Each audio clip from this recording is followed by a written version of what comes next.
Mozilla tackles the car industry after a Volkswagen data breach exposes sensitive data of 800,000 electric cars.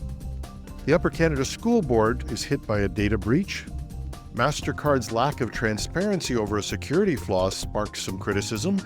And hackers get hacked. A fake malware builder tricks 18,000 script kiddies. This is Cybersecurity Today. I'm your host, Jim Love.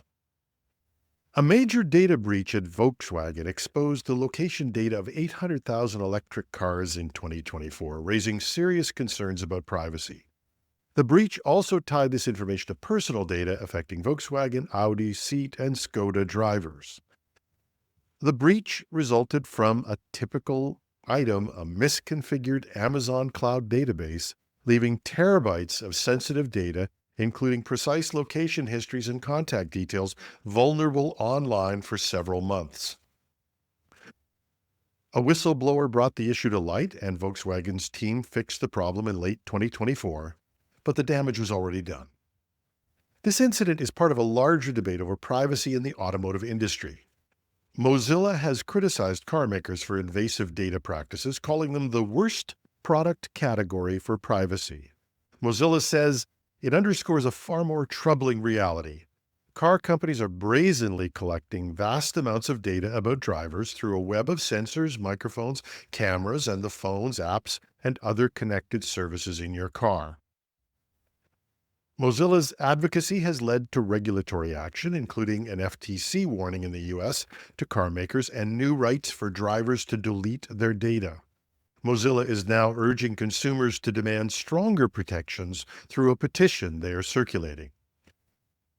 For listeners concerned about privacy, it's a reminder to question what data your car collects and to support initiatives pushing for transparency in data practices.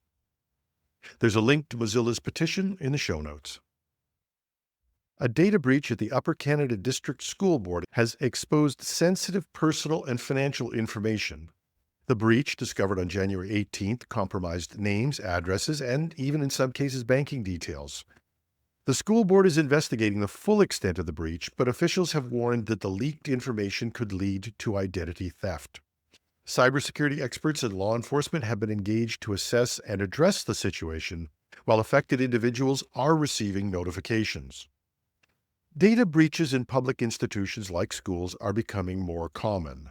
They have extremely sensitive data and often have outdated systems and a lack of resources in their small IT departments.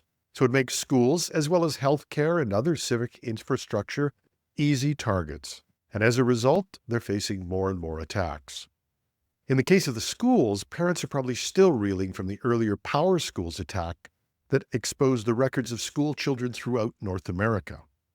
In these cases, parents need to push for transparency about the threats, demand assistance with monitoring, but they also have to take time to educate their children on online risks now that their data is exposed. This is also a wake-up call to all levels of government that public institutions have to do more to protect sensitive data as they remain prime targets for cybercriminals. MasterCard is under fire for its handling of a cybersecurity issue involving a domain name system or DNS misconfiguration. The error, which went unnoticed for years, was first reported by Krebs on Security. It stems from a DNS error that could have allowed unauthorized access to MasterCard's systems. A security researcher discovered the vulnerability and responsibly disclosed it to the company.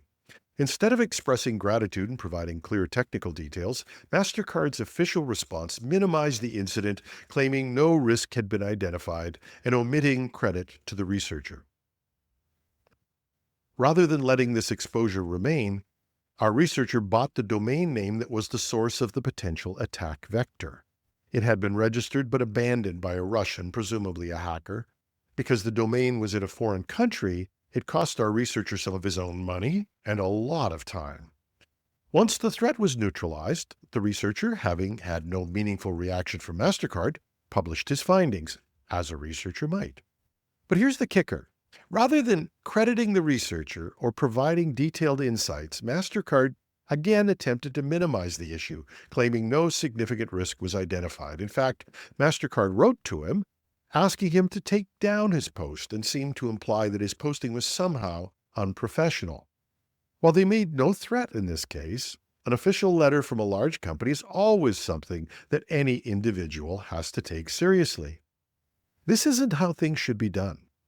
Transparency is critical in cybersecurity. Companies like Google and Microsoft have set the standard with bug bounty programs and open collaboration with researchers.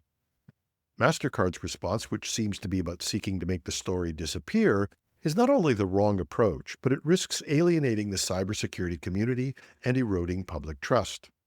The incident underscores the importance of transparency in addressing vulnerabilities.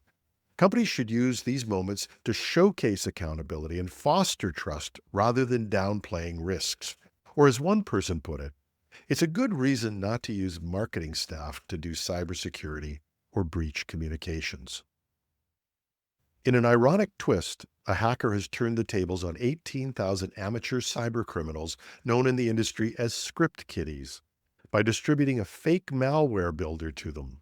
Instead of helping them launch ransomware attacks, the tool infected the users themselves, turning their own malicious intent into a field lesson in irony. The tool was advertised as a simple solution for creating ransomware, promising inexperienced hackers the ability to deploy attacks with minimal effort. However, rather than generating malicious software, the builder delivered its own malware, infecting those who downloaded it. Cybersecurity researchers revealed the hackers' campaign effectively turned the tables on the script kiddies, exploiting their eagerness to commit cybercrime without the skills to do it themselves. Script kiddies and other relatively unsophisticated hackers often rely on pre-made tools to carry out their cyber attacks, and more sophisticated hackers rely on this large pool of, I'll say, talent in quotes, but it allows the more sophisticated hackers to develop the tools while others do the dirty work and take the risks. I've compared it to a franchise operation, only a criminal one. It's very effective, and it has fueled an explosion in phishing, ransomware, and other attacks.